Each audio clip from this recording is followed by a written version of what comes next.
Gather round, fellow adventurers, and listen to a tale spun from sea salt and shadow, a story whispered by the wind in the tattered sails of ghost ships.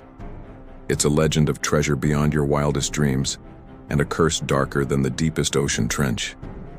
This is the story of Captain One-Eyed Jack and the cursed gold of Isla Perdida. Every pirate worth his salt knew the name One-Eyed Jack. He wasn't just a captain. He was a force of nature. His ship, the Sea Serpent, a terror on the seven seas. He plundered countless vessels, amassing a fortune that kings would envy. But Jack was a man consumed by greed. No amount of gold was ever enough. One day, an old weathered map fell into his hands, a map that promised a treasure that dwarfed all others. The sacred offerings of an ancient island tribe. Hidden deep within a volcanic cavern on an uncharted isle they called Isla Perdida. The map spoke of a guardian, a spirit priestess named Zelia, who had sworn to protect the treasure with her final breath. Jack and his crew laughed. What was one spirit to a band of hardened pirates? They saw only the glint of gold, not the looming shadow of a promise made in blood. After weeks of navigating treacherous waters and narrowly avoiding monstrous sea creatures, they sighted the smoking peak of Isla Perdida. The island was eerily silent, a paradise tainted by an unspoken dread. They found the cavern just as the map described, its entrance veiled by a waterfall that seemed to weep. Inside, the sight stole their breath away. Piles of gleaming gold coins, jewel-encrusted goblets, and shimmering artifacts filled the cavern, glowing with an otherworldly light. It was more wealth than any of them had ever imagined. As they began to greedily stuff their sacks, a cold wind snaked through the cave, extinguishing their torches and plunging them into darkness. A sorrowful, ethereal voice echoed around them, a whisper that chilled them to the bone. This gold is not for you. It belongs to the island, a tribute to the gods. Take it and you take a curse that will follow you across the waters and into your graves. One-Eyed Jack, ever defiant, lit a single torch. In its flickering light, he saw a translucent figure of a woman, her eyes burning with a cold fire.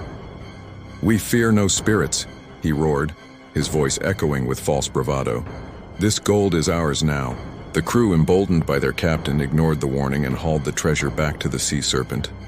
They sailed away under a blood-red sunset, their laughter ringing out across the waves, oblivious to the spectral figure of Zelia watching from the shore, a silent vow of vengeance on her lips. For the first few weeks, it was as if they had been blessed. They lived like kings. The gold bought them the finest rum, the most lavish feasts, and the loyalty of every port they visited. Jack felt invincible. His fortune was legendary. But the blessing was a mask, hiding a creeping rot. It started subtly. The first mate, a man named Blackheart who had claimed a heavy golden idol, began to have nightmares. He'd wake up screaming, claiming a woman with sorrowful eyes was whispering to him from the shadows of his cabin, telling him to return what he'd stolen. His crewmates dismissed it as too much rum. Then, things escalated. A week later, during a calm sea, Blackheart was found clutching the idol, his eyes wide with terror, his face a mask of pure horror. He had simply stopped breathing. There was no mark on him, no sign of a struggle. The ship's doctor was baffled. Fear, a cold and unfamiliar passenger, began to walk the decks of the Sea Serpent. The curse then turned its attention to the others.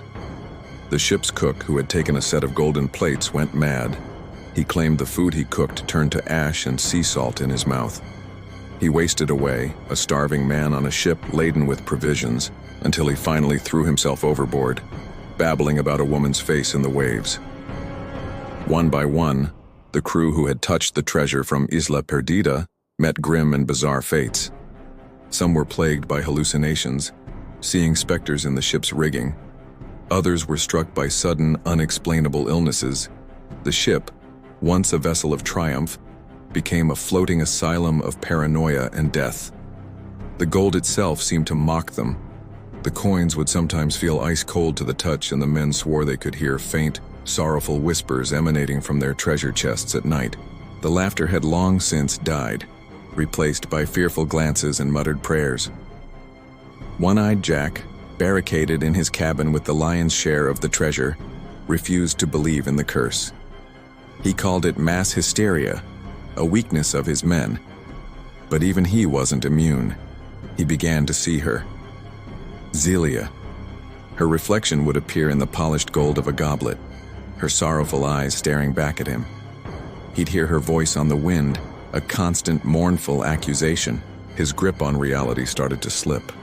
He became withdrawn, suspicious of his remaining crew, convinced they were trying to steal his cursed fortune. The captain, once a commanding leader, was reduced to a paranoid recluse, his only companion the gleaming, silent gold that was devouring his sanity. In a final, desperate act, the few remaining crew members mutinied. They didn't want the treasure. They wanted to be free of it. They burst into Jack's cabin to find him not counting his gold but talking to it, arguing with an unseen entity. His one good eye was wild with madness.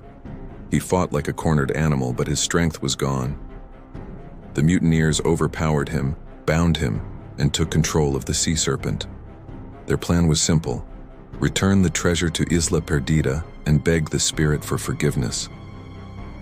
As they neared the island, a storm of unnatural fury descended upon them. The sky turned black and waves the size of mountains crashed over the deck. It was as if the ocean itself was trying to reclaim the stolen gold. Amidst the chaos, the ghost of Zelia appeared on the deck, no longer just a whisper, but a raging tempest of spiritual energy. Her face was contorted in grief and rage. The ship was torn apart by the storm. As the sea serpent sank into the churning abyss, the mutineers, the treasure, and the mad captain, One-Eyed Jack, were all dragged down to the depths. The last thing they saw was the ghostly figure of Zelia, her vengeance complete, her expression finally turning from rage to a profound, eternal sorrow as she watched the cursed gold return to the ocean floor. And so, the legend goes, the treasure of Isla Perdida still lies at the bottom of the sea, somewhere in that dark, uncharted abyss. And with it lies the spirit of Zelia, its eternal guardian. Some sailors claim that on quiet, moonless nights, you can still hear the mad ramblings of One-Eyed Jack carried on the wind, a ghostly warning to all who might be tempted by the allure of cursed gold. It serves as a chilling reminder that some treasures are not meant to be found, and that the price of greed can be far more than just your life. It can be your very soul. Thanks for joining me on this journey into the heart of pirate legend. If you enjoyed this tale, don't forget to hit that like button and subscribe for more stories from the forgotten corners of history and myth. Until next time, stay curious and watch out for cursed treasure.